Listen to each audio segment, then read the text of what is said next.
Pada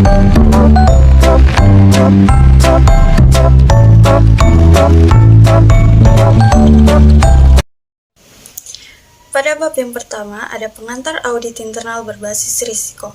Audit internal berbasis risiko adalah teknik audit yang dimulai dengan perencanaan audit, pelaksanaan audit, dan pelaporan hasil audit berbasis pada prioritas risiko perusahaan yang ditetapkan bersama manajemen operasional dengan melakukan risk assessment. Tompu Bulan 2005 memberikan definisi risk assessment sebagai proses estimasi risiko dari auditable unit dalam perusahaan. Risk assessment menyoroti peran internal auditor dalam identifikasi dan analisis risiko-risiko bisnis yang dihadapi perusahaan. Sikap proaktif internal auditor diperlukan untuk mengenali risiko-risiko yang dihadapi manajemen dalam mencapai tujuan organisasi. Selanjutnya ada etika dan profesi standar audit internal. Auditor internal harus menjaga perilaku dalam melaksanakan tugas dengan mematuhi kode etik. Pedoman perilaku bagi auditor internal tertuang dalam kode etik profesi auditor internal yang ditetapkan oleh IAA dan AAIPI. Kode etik berfungsi sebagai salah satu kontrol perilaku auditor dan penjaga kualitas hasil pemeriksaan auditor internal. Demi tuntunan atas pemenuhan standar kinerja secara berkualitas, auditor internal diharapkan memiliki sertifikasi profesional. Institute of Internal Auditors atau IIA merumuskan kode etik profesi untuk para auditor internal yang menjaga anggotanya. Salah satu kode etik yang dirumuskan IIA adalah Mandatory Guidance. Dalam International Professional Practice Framework, Mandatory Guidance adalah prinsip dasar, definisi, dan standar audit internal.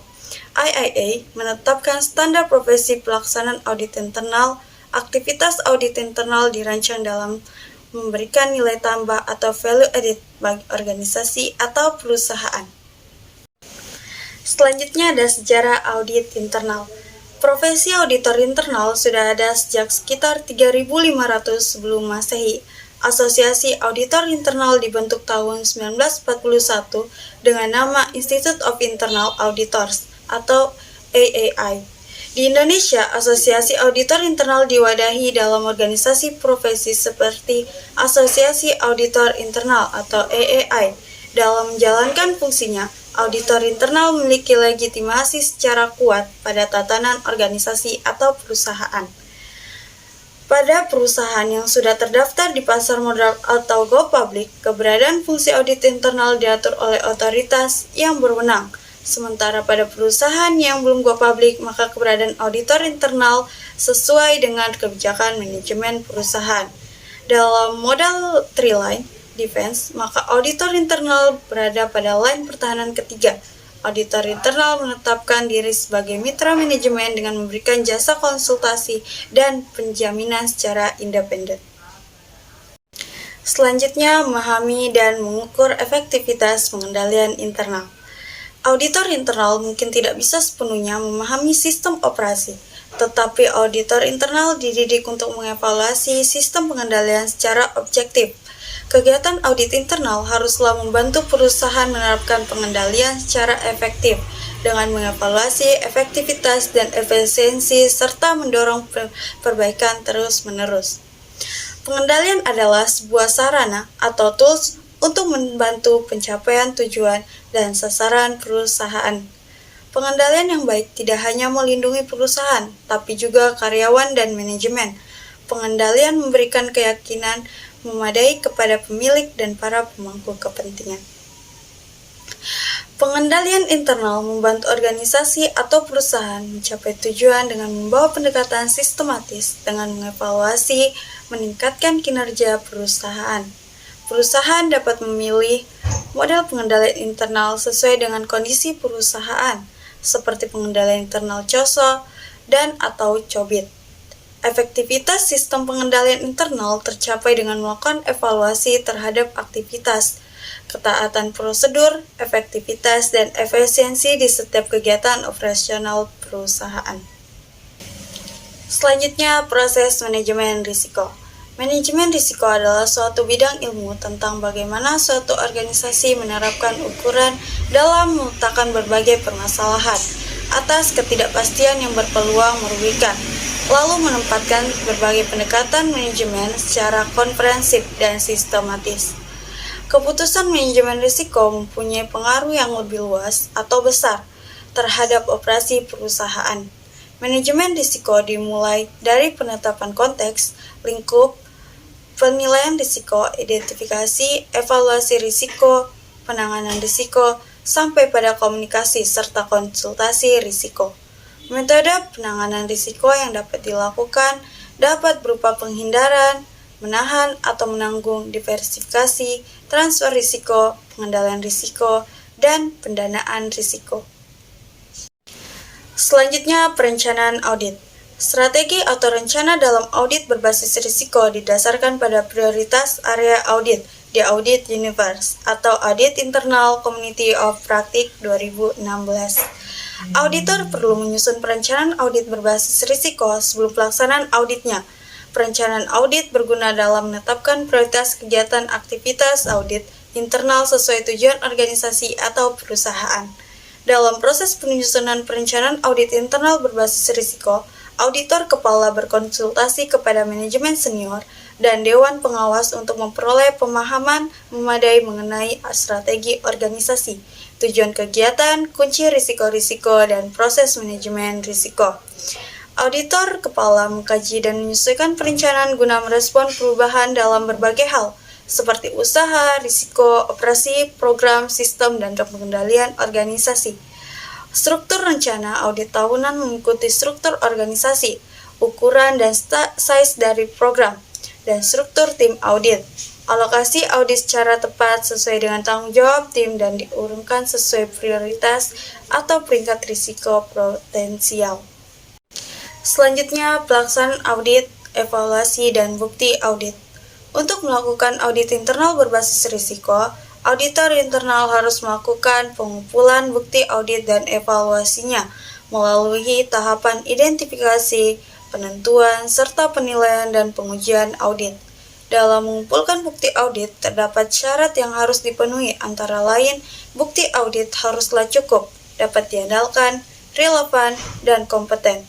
Auditor internal akan melakukan pengujian dan prosedur audit untuk memperoleh bahan bukti audit. Adapun teknik pengumpulan bukti audit yang dapat dilakukan auditor adalah observasi, penghitungan fisik, penelaahan dokumen, pengujian perhitungan, review analitis, dan wawancara, atau dengan bukti rekaman dan tertulis. Selanjutnya, kertas kerja audit. Kertas kerja audit atau KKA berguna sebagai alat bertahan dan pembuktian bagi auditor terhadap tuntunan pengadilan jika terjadi kelalaian atau penyelewengan yang dituduhkan kepada auditor. Review atas kelengkapan alat bukti dalam KKA dilakukan untuk menguji apakah KKA telah mencerminkan penerapan standar audit dan prosedur audit yang dijalankan. Review kertas kerja audit merupakan suatu proses penelaahan ulang secara cermat, kritis, serta sistematis atas catatan-catatan yang dibuat, dikumpulkan, dan disimpan oleh auditor mengenai prosedur audit yang ditempuh, pengujian yang dilakukan, informasi yang diperoleh, serta simpulan audit yang dibuat. Pembuatan dan penyusunan KKA yang baik adalah persyaratan mutlak. Hal tersebut berlaku untuk audit keuangan, audit kinerja, dan audit dengan tujuan tertentu. KKA merupakan alat pertanggungjawaban utama atas pelaksanaan tugas audit dan pembukti pelaksana penugasan yang telah dilakukan, dikumpulkan, dan temuan audit yang diperoleh auditor selama pelaksanaan audit. KKA harus mendukung setiap fakta yang ditemukan dalam laporan dan simpulan atau analisis pada suatu penugasan audit. Selanjutnya, pelaporan hasil audit. Laporan hasil audit merupakan bagian penting dari rangkaian pelaksanaan audit internal. Perlu pemahaman teori yang memadai dan praktik yang cukup untuk mendukung keberhasilan penulisan laporan hasil audit. Laporan hasil audit merangkum temuan audit internal dan rekomendasi yang membutuhkan respon manajemen dan seluruh unit di perusahaan. Auditor secara efektif dapat menggunakan laporan hasil audit sebagai media komunikasi untuk memahami kebutuhan manajemen. Standar profesi yang dipublikasi oleh ILA menyebutkan laporan audit internal harus memenuhi kinerja clear, concise, complete, dan konstruktif, akurat, objektif, dan timely. Laporan hasil audit dikategorikan menjadi dua, yaitu laporan final dan laporan intern. Fraud dalam audit internal. Terdapat 4 teori fraud, yaitu fraud triangle theory, fraud diamond theory, fraud pentagon theory, dan fraud hexagon theory. Fraud atau kecurangan biasanya terjadi pada perusahaan skala besar, baik pemerintah maupun swasta, sehingga kerugian atas terjadinya fraud sangat besar jumlahnya.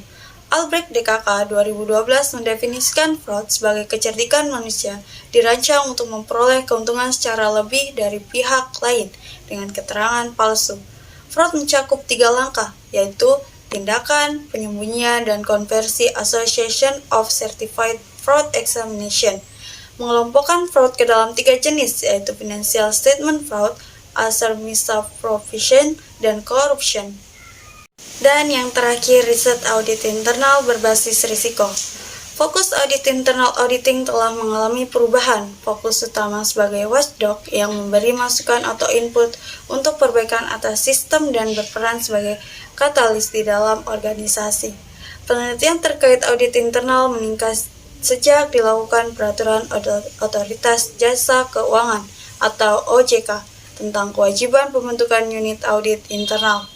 Hasil analisis menunjukkan topik penelitian audit internal di Indonesia secara umum membahas tentang peran audit internal pada peningkatan pengendalian internal, tata kelola perusahaan, efektivitas manajemen risiko, mendeteksi manajemen laba, pencegahan praktik accounting fraud, dan peningkatan kualitas laporan keuangan.